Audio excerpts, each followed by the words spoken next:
Before I make my first cut, I like to take a piece of masking tape and put it across the back side of the board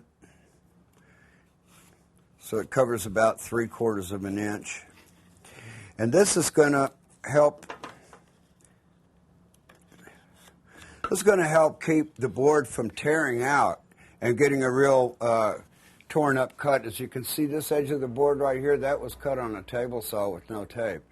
And you don't want to have this rough edge here when you cut your pins, so this piece of tape will help keep this wood from tearing out. To make the outside pin cut, I'm going to put my board flush up against the plug, hold it firmly to the jig, and make my cut.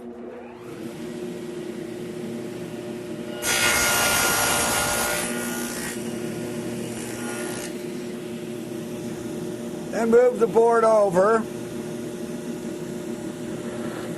and set it right down on that plug. And this is what holds it in place to make sure that your next cut is the same size and the same distance.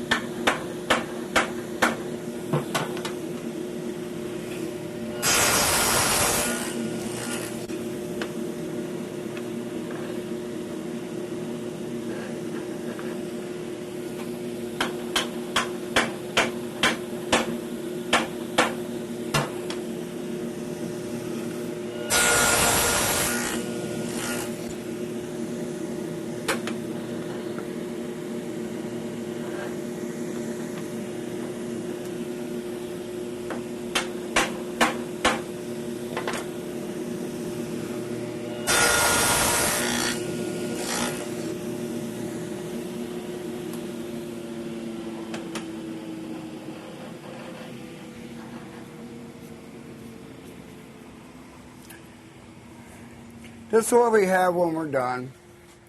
This is going to be a front piece on the box. It could be a side piece, could be a front piece, but whatever, you're going to need 2 of your pieces cut like this, and 2 of your pieces are going to be cut like this. This is the one that has the shoulder instead of the pin here, so it fits inside like that. So to make this cut, I'm just going to flip my scrap over and get the other 1/2-inch square block that I cut that we talked about before and put it right up next to this, butt it up there like we did in the beginning, slide this board up next to it, and make sure they're firmly against each other, and then we're going to make that cut.